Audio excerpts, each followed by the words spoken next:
নজর রাখবো পরবর্তী সংবাদে। কেন্দ্রীয় সরকারি কর্মচারীদের মহার্ঘ ভাতা বাড়ানো হয়েছে এবং 2% মহার্ঘ ভাতা বাড়ানো হয়েছে 1 জানুয়ারি থেকেই সেটা কার্যকর হচ্ছে।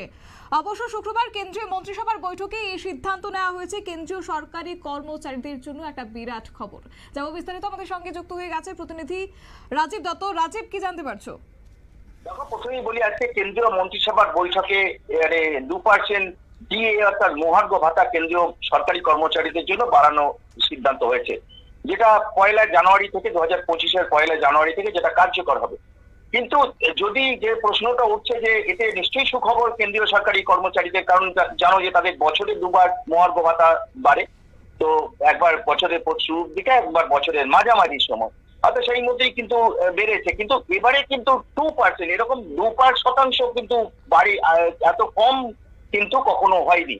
কিন্তু তার কারণটা জানো, যে এই কারণটাও অনেকে হয়তো কেন্দ্রীয় সরকারি কর্মচারীরা তারা অনেকেই হয়তো মানে খুশি হবেন, কিন্তু তার মধ্যে অনেকে তো কেন 2% সেটা হলো, কারণ এই যে ডিএটা যেটা বাড়ে সেটা অল ইন্ডিয়া প্রাইস ইন্ডেক্সের অনুযায়ী বাড়ে, অর্থাৎ জিনিসপত্রের দাম সারা ভারতবর্ষের কি সেই তার উপরেই নির্ভর, অর্থাৎ মুদ্রাস্ফীতির উপর নির্ভর করেই কিন্তু এই ডিএটা বাড়ে। এখন যেহেতু কেন্দ্রীয় সরকারের পক্ষ থেকে যেটা বলা হয়েছে যে এখন মুদ্রাস্ফীতির হার কম, জিনিসপত্রের দাম দেখবে অনেকটাই স্টেবল, অর্থাৎ এখন অনেকটাই দাম জিনিসপত্রের কম, অর্থাৎ সেই অনুযায়ী তো বাড়ে ডিএটা, অর্থাৎ সেই কারণেই 2% কিন্তু বাড়ানো হয়েছে। তো এতে ফলে প্রায় 1 কোটিরও বেশি কিন্তু কেন্দ্রীয় সরকারি কর্মচারী ও পেনশনভোগীরা উপকৃত হবেন। এবং সেই সঙ্গে যেটা তোমাকে বলে রাখি যে কেন্দ্রীয় সরকার জানো যে 8ম পে কমিশন গঠন করার তারা পরিকল্পনা করেছে, এবং জানুয়ারি মাসের শুরুতেই কেন্দ্রীয় সরকারের তরফ থেকে ঘোষণাও করা হয়েছে যে 8ম বেতন কমিশন তৈরি করা হবে। এবং তার সেই বেতন কমিশন এখনো তার বিজ্ঞপ্তি জারি করা হয়নি, তার আগেই কিন্তু দিয়ে ঘোষণা করে দিলেন। অর্থাৎ কেন্দ্রীয় সরকার কর্মচারীদের উৎসাহিত করতে কিন্তু তার আগেই কিন্তু 2% দিয়ে ঘোষণা করে দিলেন। এখন যে ডিএটা যেটা মানে হলো, অর্থাৎ এখন দেখা যাচ্ছে ডিএটা বেড়ে হচ্ছে 55%, 53% থেকে বেড়ে হলো 55% ডিএ কেন্দ্রীয় সরকারের কর্মচারীরা পাচ্ছেন।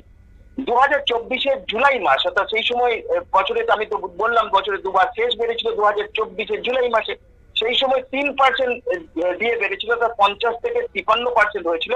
এবারে 2% বাড়লো, অর্থাৎ 53 থেকে 55 হলো। অর্থাৎ কেন্দ্রীয় সরকারের কর্মচারীদের ক্ষেত্রে একটা অত্যন্ত সুখবর যে 8ম বেতন কমিশনের বিজ্ঞপ্তি জারি হওয়ার আগেই কেন্দ্রীয় সরকারি কর্মচারীদের কিন্তু 2% মহার্ঘ ভাতা ঘোষণা করে দেওয়া হলো।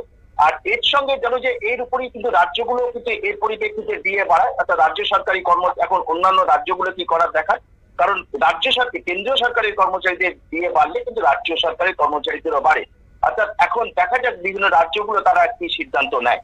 শতাব্দী, ধন্যবাদ।